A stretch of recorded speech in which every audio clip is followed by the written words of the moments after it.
জাপানের নাম শুনলেই আমাদের চোখের সামনে ভেসে ওঠে কিছু বিশেষ ছবি। দ্রুতগতির বুলেট ট্রেন, উন্নত রোবট, ঝকঝকে হাইটেক শহর আর দুনিয়ার সবচেয়ে সুসংগঠিত মেগা সিটিগুলো।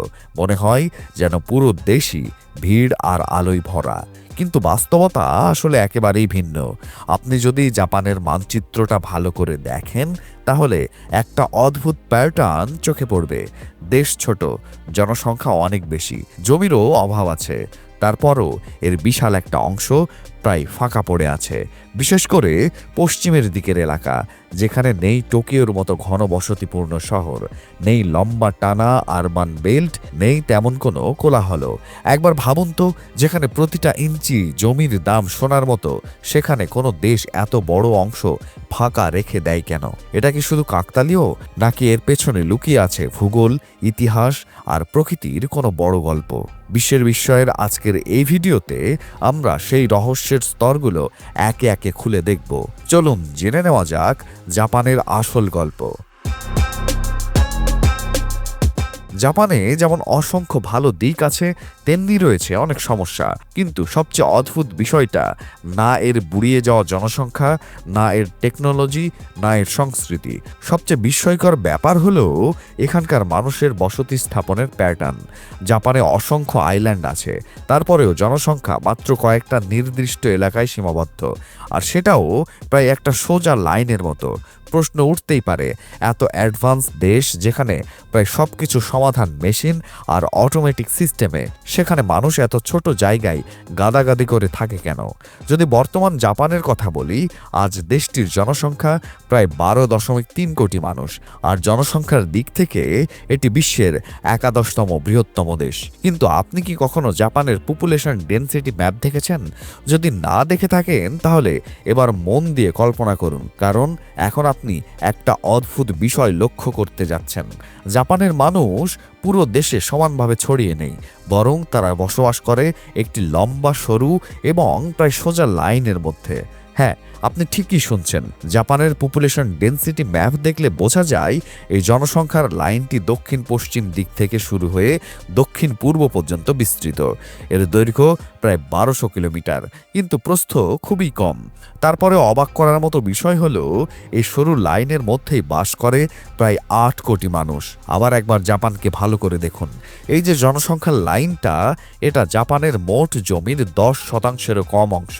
কিন্তু অবাক করার মতো বিষয় হলো দেশের প্রায় 2/3-এরও বেশি মানুষ এই ছোট অংশেই বাস করে, আর বাকি প্রায় 90% এলাকায় থাকে আনুমানিক 4.3 কোটি মানুষ। এটা বোঝার জন্য একটা তুলনা দরকার। যদি এই পপুলেশন লাইনের ডেনসিটি জাপানের বাকি অংশের সঙ্গে কম্পেয়ার করা হয়, তাহলে দেখা যাবে এই অঞ্চল প্রায় 11 গুণ বেশি ঘনবসতিপূর্ণ। এই ডেনসিটি এতটাই বেশি যে অনেক সময় এটাকে ভ্যাটিকান সিটির চেয়েও বেশি ঘনবসতিপূর্ণ এলাকা হিসেবে ধরা হয়। অন্যদিকে জাপানের বাকি অংশের জনসংখ্যা ঘনত্ব অনেকটা আমেরিকার মতো কম ডেনসিটির কিছু স্টেটের মতো। কিন্তু এমন না যে এই লাইনে শুধু মানুষই থাকে। আসলে এই অঞ্চলটাই জাপানের পুরো অর্থনীতির মেরুদণ্ড। আপনি বুঝতেই পারছেন, এই একটাই সরু বেল্ট জাপানের প্রায় 70%-এরও বেশি ইকোনমি বহন করে। কারণ জাপানের প্রায় বড় শহর, হাই স্পিড রেল নেটওয়ার্ক, রাজনৈতিক ক্ষমতা, ইন্ডাস্ট্রিয়াল পাওয়ার সবকিছুই এই এক করিডোরের ভেতরে কেন্দ্রীভূত। এখন আপনার মনে প্রশ্ন আসতেই পারে, এই লাইনের নাম কি? এটাকে বিভিন্ন নামে ডাকা হয়। কেউ বলে প্যাসিফিক বেল্ট, কেউ বলে টোকাইডো করিডোর, তবে সাধারণভাবে একে তাইহেইও বেল্ট বলা হয়। এই বেল্টের ভেতরে রয়েছে জাপানের প্রায় সব বিখ্যাত শহর: Fukuoka, Hiroshima, Okayama, Kobe, Osaka, Kyoto, Nagoya, Shizuoka, Hamamatsu এবং টোকিও। অর্থাৎ সেই সব শহর যেখানে যাওয়ার স্বপ্ন প্রায় সবারই থাকে। প্রায় সব বড় শহর এই সোজা সরু লাইনের মধ্যে অবস্থিত, আর জাপানের বাকি অংশে খুব কমই বড় শহর চোখে পড়ে। যদি এর তুলনা আমেরিকার সঙ্গে করা হয় তাহলে এখানে একটি অঞ্চল আছে যাকে বলা হয় নর্থ ইস্ট মেগালোপলিস। এটি ওয়াশিংটন ডিসি থেকে শুরু হয়ে বাল্টিমোর, ফিলাডেলফিয়া, নিউ ইয়র্ক হয়ে বোস্টন পর্যন্ত বিস্তৃত। কিন্তু এখানে একটা বড় পার্থক্য আছে। নর্থ ইস্ট মেগালোপলিসের জনসংখ্যা প্রায় 5.3 কোটি, আর জাপানের তাইহেইও বেল্টে বসবাস করে 8 কোটিরও বেশি মানুষ। মানে একটি সরু লাইনের মধ্যেই এত মানুষ বাস করছে, যতটা অনেক দেশে পুরো মিলিয়েও হয় না। যদি এই বেল্টকে আমেরিকার মানচিত্রে বসানো হয় তাহলে এটি ওয়াশিংটন ডিসি থেকে শুরু হয়ে বোস্টনেরও অনেক দূর পর্যন্ত চলে যাবে। ভাবুন তো এলাকাটা কত বিশাল এবং কতটা ঘনবসতিপূর্ণ। এ কারণেই জাপানের প্রায় সব অর্থনৈতিক শক্তি এবং আরবান ডেভেলপমেন্ট এই একটিমাত্র বেল্টেই কেন্দ্রীভূত হয়েছে। কিন্তু প্রতিটা বিষয়েরই আরেকটা দিক থাকে। এত বড় জনসংখ্যা আর এত বেশি কার্যকলাপ মানেই ভিড়, ট্রাফিক আর যাতায়াতের বড় সমস্যা। আগে এখানে এক শহর থেকে আরেক শহরে যাওয়া ছিল খুবই কঠিন এবং সময় সাপেক্ষ। কিন্তু জাপানের বিশেষত্ব হলো তারা সমস্যার সমাধান টেকনোলজি দিয়ে খুঁজে নেয়। দশক আগে জাপান এই সমস্যার সমাধান বের করেছিল, আর সেই সমাধানের নাম হলো শিনকানসেন বুলেট ট্রেন নেটওয়ার্ক।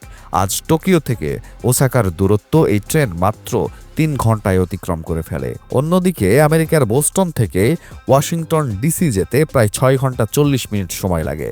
এই পার্থক্যই দেখিয়ে দেয় জাপান জনসংখ্যাকে বোঝা বানায়নি, বরং টেকনোলজি দিয়ে সেটাকেই নিজের শক্তিতে পরিণত করেছে।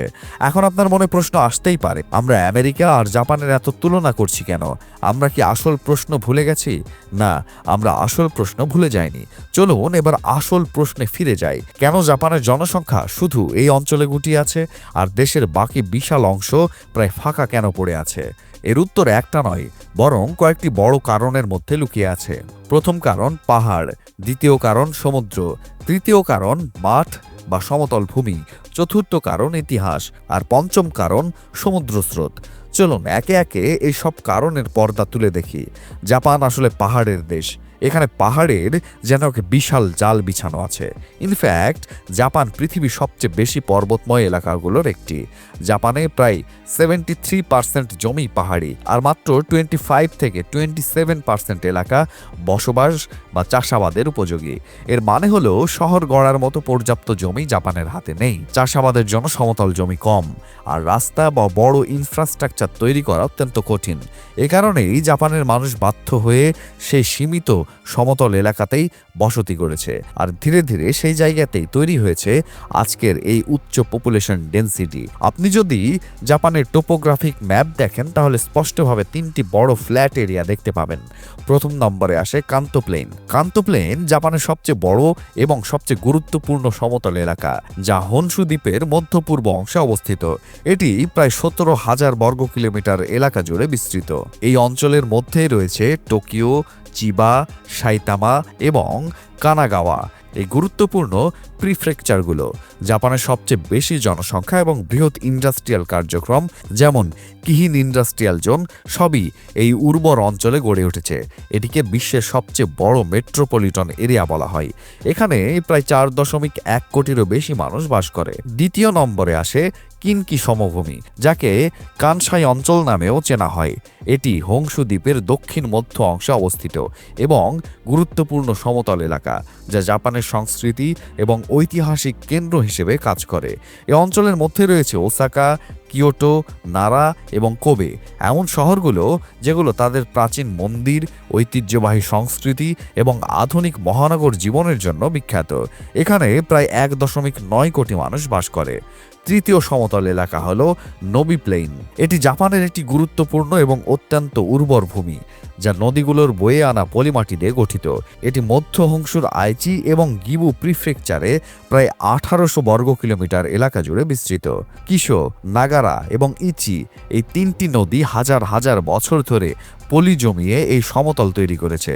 সেই কারণেই এখানকার মাটি খুবই উর্বর এবং এই এলাকা বিশেষভাবে ধান উৎপাদনের জন্য পরিচিত। নাগোয়া হলো জাপানের একটি বড় ইন্ডাস্ট্রিয়াল এবং ম্যানুফ্যাকচারিং হাব, যেখানে লাখো মানুষ বাস করে এবং কাজ করে। এখন যদি টোকিও সমভূমি, কানসাই অঞ্চল এবং নেবি সমভূমি এই 3টিকে একসঙ্গে দেখা হয় তাহলে প্রায় 7 কোটি মানুষ শুধুমাত্র এই এলাকাগুলোতেই বাস করে। আর লক্ষ্য করার মতো বিষয় হলো এই 3টি সমভূমি সরাসরি তাইহেইও বেল্টের ওপর অবস্থিত, অর্থাৎ জাপানের অধিকাংশ জনসংখ্যা, ইন্ডাস্ট্রি এবং অর্থনৈতিক কার্যক্রম এই একটিমাত্র সরু বেল্টেই কেন্দ্রীভূত। শুধু সমতল ভূমিই নয়, এখানে থাকা বিশাল বড় বড় বন্দরগুলো এই অঞ্চলকে আরও বিশেষ করে তুলেছে। অনেক দিক থেকে এটা জাপানের জন্য যেন এক প্রাকৃতিক জ্যাকপট। উদাহরণ হিসেবে ধরা যাক টোকিও বে, একটি বিশাল এবং নিরাপদ প্রাকৃতিক বন্দর যেখান থেকে জাপানের বড় অংশের সামুদ্রিক বাণিজ্য পরিচালিত হয়। এছাড়াও ওসাকা বে এবং নাগোয়া বেও রয়েছে, যেগুলো ভারী মালবাহী জাহাজের জন্য আদর্শ বলে বিবেচিত। সবচেয়ে গুরুত্বপূর্ণ বিষয় হলো এই বন্দরগুলোর ঠিক পেছনেই রয়েছে বিস্তৃত সমভূমি, ফলে শহর গড়া, ফ্যাক্টরি স্থাপন করা এবং ট্রান্সপোর্ট নেটওয়ার্ক তৈরি করা অনেক সহজ হয়ে যায়। এমন পারফেক্ট কম্বিনেশন, বন্দর প্লাস সমতল জমি প্লাস বিশাল জনসংখ্যা, জাপানের অন্য অংশে প্রায় দেখা যায় না। এ কারণেই মানুষ এবং ইন্ডাস্ট্রি স্বাভাবিকভাবেই এখানে এসে কেন্দ্রীভূত হয়েছে। কিন্তু প্রশ্ন আসে, হোংশুর পশ্চিম অংশ এখনও তুলনামূলকভাবে ফাঁকা কেন? এর কারণও ভূগোল। সেখানে বড় বন্দর কম, সমতল জমি কম, আর অধিকাংশ এলাকা পাহাড়ি ও কঠিন ভূপ্রকৃতির। এমন জায়গায় বড় শহর বা ইন্ডাস্ট্রি গড়ে তোলা দুটোই ব্যয়বহুল এবং কঠিন। প্যাসিফিক উপকূল দিয়ে উষ্ণ সামুদ্রিক স্রোত প্রবাহিত হয়, ফলে আবহাওয়া বাণিজ্যের জন্য উপকূল থাকে এবং সারা বছর নৌ চলাচল সম্ভব হয়। অর্থাৎ বাণিজ্য ও পরিবহনের জন্য এই অঞ্চল অনেক বেশি সুবিধাজনক। এর পাশাপাশি আরও একটি গুরুত্বপূর্ণ কারণ আছে, এই অভ্যন্তরীণ সাগর যা জাপানের ভেতরে এক প্রাকৃতিক জলপথের মতো বিস্তৃত। এই পানিতে ঢেউ তুলনামূলকভাবে শান্ত থাকে, ঝড় কম হয় এবং ৭০০-রও বেশি ছোট বড় দ্বীপ এটিকে সুরক্ষিত রাখে। প্রাচীনকাল থেকেই জাহাজগুলো এই পথ দিয়েই পণ্য পরিবহন করে আসছে। আসলে এই সাগর শতাব্দীর পর শতাব্দী ধরে জাপানের অভ্যন্তরীণ বাণিজ্যের হৃদস্পন্দন হিসেবে কাজ করছে। একে অনেকেই প্রাকৃতিক ইন্টারনাল ট্রেড হাইওয়ে বলে থাকে, যা জাপানের অর্থনীতির শক্ত ভিত গড়ে দিয়েছে। ইতিহাসও এই প্যাটার্ন তৈরিতে বড় ভূমিকা রেখেছে। টোকুগাওয়া সেগুনেটের সময় ক্ষমতার কেন্দ্র কিয়োটো থেকে সরিয়ে এদোতে স্থাপন করা হয়, আর সেই এদোটি আজকের টোকিও। রাজধানী পরিবর্তনের সঙ্গে সঙ্গেই জাপানের জনসংখ্যার ভূগোলও বদলাতে শুরু করে। সানকিন কোতাই ব্যবস্থার অধীনে প্রত্যেক দাইমিয়োকে প্রতি দ্বিতীয় বছরে এদোতে অবস্থান করা বাধ্যতামূলক ছিল।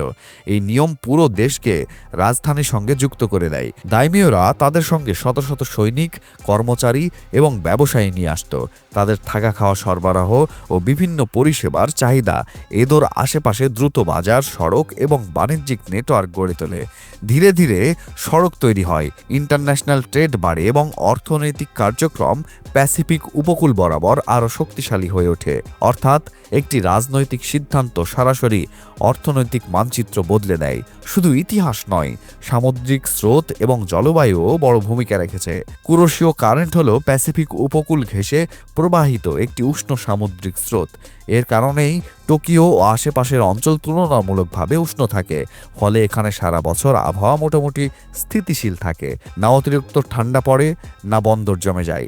ফলাফল, বন্দরগুলো সারা বছর খোলা থাকে, জাহাজ চলাচল সহজ হয় এবং বাণিজ্য অবিরামভাবে চলতে থাকে।